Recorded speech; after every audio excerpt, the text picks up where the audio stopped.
مساء الخير عليكم ومرحبا بكم متابعي قناة حسام لتعليم الطرز. ان شاء الله يلقاكم هذا الفيديو بصحة وسعادة، امين يا رب العالمين. الفيديو تاع اليوم طرز الشعرة مع البيرلاج كراكو خفيف وانيق. خدمناه بالشعرة دوغي مات على القطيفة لون وردي، لون غاز، يعني شابة، حاجة خفيفة وحاجة سامبل، يعني مش بالضرورة تكون حاجة شارجي ولا تكون معمرة بزاف باش تكون شابة. عفوا.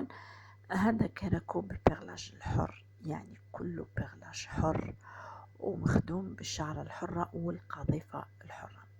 احنا نحرصوا دايما تكون الخدمة تاعنا في الحر، علاش؟ باش تبقى مدة طويلة محافظة على اللون تاعها وعلى البريق تاعها، كما نقولوا حاجة شابة.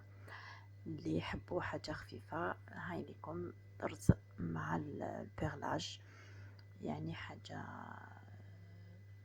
فن كما نقولوا، حاجه شابه وسامبل، يعني سامبل. راهم الدروز بالشعره والحرج هذاك، يعني داك البيرلاج درناه على حساب اللون تاع القضيفه، ما خرجناش على اللون تاع القضيفه. يعني الزبونه حبت يكون اللون في اللون، كما نقولوا لون القضيفه على لون البيرلاج. هي مسألة أذواق، كل وحدة والذوق تاعها كيفاش تحب الخدمة تاعها تكون. وهي من الأحسن كي تكون لون فاتح، يكون نفس اللون تاع البيرلاج، تكون حاجة شابة وحاجة سامبل أنيقة. سامبل يعني، ويقولك الأناقة في البساطة، وصح الأناقة في البساطة، يعني حاجة خفيفة. وهي كما قلت من قبل مسألة أذواق، كاين اللي يحب حاجة معمرة، حاجة بزاف بارلي بزاف، كاين كل واحد كيفاش يحب. هاد الزبونة هي اختارت هذا النوع من الطرز، وثاني البيرلاج هي حبته. هاهم ليكم مخدوم في الرقيق، يعني شعرة ماشي معمرة بزاف، مخدومة في الرقيق، ماشي بتقنية المجبود تكون خدمة شوية بومبي شوية معمرة. هاي ليكم وإن شاء الله يعجبكم.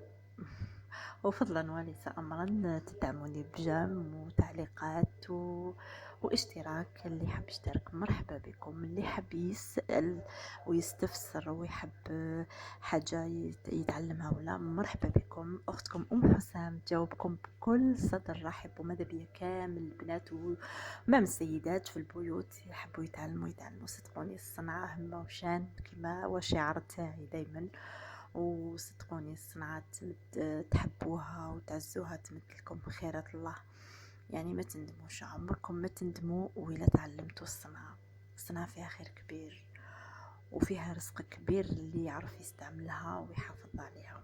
وهي بالنهاية تراث بلادنا وكنوز بلادنا، لازم نحافظوا عليها ودايما نكونوا متألقين فيها ان شاء الله، وتكون ان شاء الله في يعني ننشروها لكامل العالم يشوف التراث تاعنا شحال ثري وشحال حاجة شابة. يعني والله العظيم تعلموا ما تندموش على تعلم الصنعة، تصيبوها يعني حاجة فيها رزق، فيها يعني تستغلوا الوقت الفراغ نتاعكم. والله ما تحسوا بالوقت كيفاش يجوز كي تكونوا تخدموا وتستمتعوا بها، وتكون نتيجة شابة كي تخدموا حاجة وتكون شابة وتعجب كامل الناس، يعني واحد الإحساس ولا أروع.